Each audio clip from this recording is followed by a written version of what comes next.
Assalamualaikum warahmatullahi wabarakatuh. Baiklah, pada session kedua ini dengan saya Pak Husni untuk pelajaran administrasi umum. Kita hari ini membahas tentang unsur-unsur administrasi. Mungkin kalian masih ingat pada session pertama ya, Bapak mengasumsikan administrasi dalam arti luas dalam sebuah institusi, atau ini gedung sekolah ya, juga dengan ini sebuah perusahaan ya, masih ingat mungkin, mana di dalamnya tergambar ada namanya administrasi dalam arti luas, tapi juga tergambar di dalamnya. Kalau kita mengingat tentang pelayanan servis, ada namanya kantor, dari situ sebagai pengertian administrasi atau tata usaha ya, yang mengerjakan pekerjaan tulis menulis, surat menulis atau sekitar informasi, yaitu yang menggambarkan pengertian administrasi secara sempit. Nah, sini sebelumnya kita kalau membahas tentang administrasi yang sudah kalian pelajari sebelumnya, maka bisa digambarkan karakter atau cirinya ya daripada administrasi, yaitu yang pertama adanya sekelompok orang. Yang seperti Bapak pernah jelaskan ya, sekelompok orang, 2 orang atau lebih ya. Dan mereka kerjasama untuk mencapai tujuan, ini nomor 6 ya.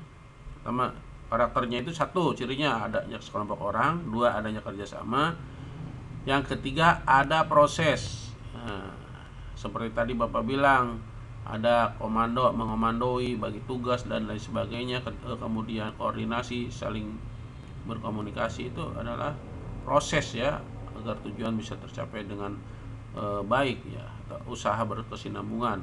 Kemudian adanya pembagian tugas, ada bimbingan, tentunya harus ada bimbingan ya, pemimpinan bagaimana komando, pengawasan. Kalau tidak kan manusia yang banyak kan perlu ada yang mengatur, yang membimbing, memimpin dan mengawasi.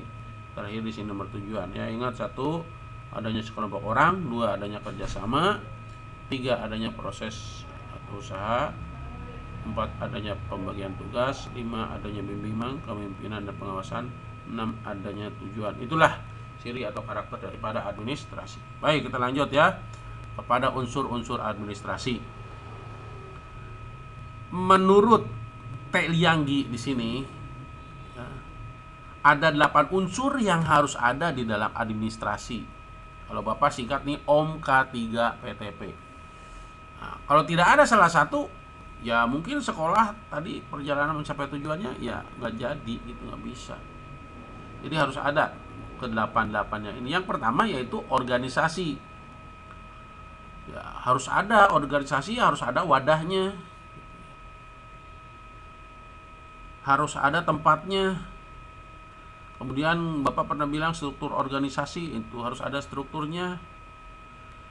Kalau tidak ada, di mana dia bekerja ya. Walaupun sekarang ada dunia maya,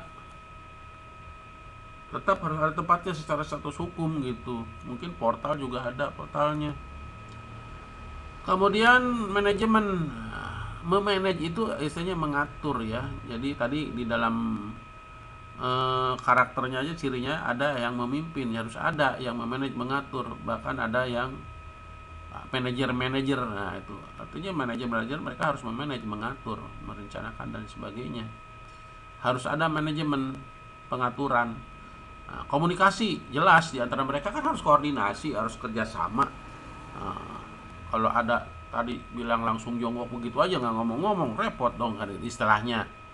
Kiri kanannya nggak siap-siap. Nah, komunikasi, bahkan di dalam organisasi komunikasi itu harus distandarisasi atau harus dibuat sebuah formula yang jelas ya, yang jelas, tidak bisa disamakan dengan komunikasi di luar organisasi ya.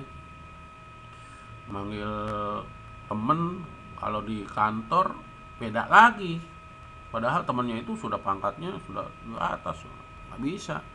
Main-main aja nggak bisa ya. Bahkan bagaimana hubungan antara sesama karyawan, horizontal, vertikal ke atas, diagonal istilahnya nanti. Jadi komunikasi ada terstandar ya. Agar apa? Agar komunikasi lancar, kerjasama lancar, organisasi lancar ya, administrasi lancar. Kepegawaian tentunya di dalam institusi yang tempat katakanlah sebuah perusahaan yang tentunya banyak pegawainya, yang harus ada yang ngatur tentunya bagian kepegawaian, mulai dari merekrut, menerima, sampai mereka nanti berhenti, harus ada gitu ya, yang mengatur hak-haknya, hak gaji dan sebagainya ya, itu walaupun nanti akan kerjasama dengan keuangan tentunya ya, ada keuangan, harus ada lah keuangan, yaitu bagaimana uang dikelola ya, uang masuk, uang keluar, termasuk kaitannya dengan kepegawaian, karena satu sama lain ini harus ada saling kerjasama, koordinasi ya. Perbekalan bagaimana sarana prasarana dan keperluan ya harus diatur dengan baik, dipersiapkan dengan baik, dijaga dengan baik, dirawat dengan baik. Ini harus ada perbekalan.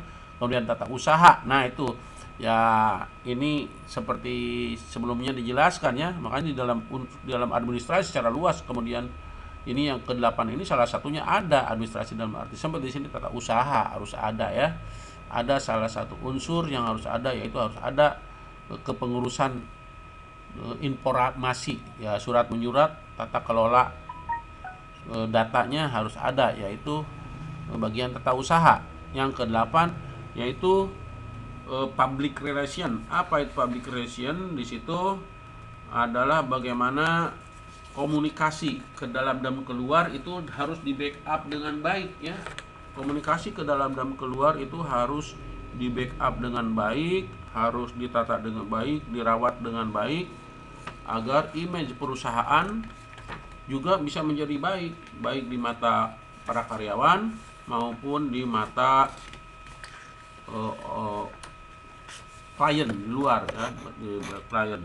Itu backupnya biasanya adalah bagian hubungan publik public relation.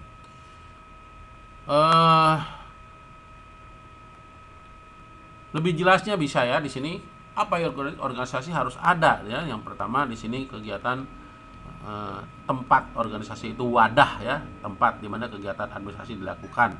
Udah Bapak jelaskan ya. Tempat orang-orang bekerja sama menjadi dalam sebuah wadah. Kemudian manajemen, yaitu alat utama pelaksanaan administrasi, yaitu adanya mengatur, penggerak, manajer. Dalam manajemen masih dibagi, ada juga ada step-stepnya ya. Ada mulai dari top manager, middle, kemudian sampai mandor, karyawan terus ya. Kemudian komunikasi, tadi Bapak sudah bilang, mengatur pola komunikasi ya, harus diatur dengan sebaik-baiknya. Tata kelola persuratan atau mungkin komunikasi langsung juga tidak bisa orang-orang langsung menelpon ke direktur, mungkin langsung ada melalui administrasi dulu dan sebagainya. Kepegawaian tadi, yang mengurus kepegawaian di sini ini berkaitan dengan menggunakan tenaga kerja. Dalam administrasi ada proses yang saling berhubungan, yaitu penerimaan sampai kepada pemberhentian. Tadi Bapak sudah katakan. Keuangan berkaitan dengan masuk keluarnya uang harus dipertanggungjawabkan. Perbekalan yaitu pengadaan barang, penyimpanan dan sebagainya harus diatur dengan baik. Harus ada tata usaha, kegiatan pencatatan, penyimpanan, pengiriman, data dan informasi.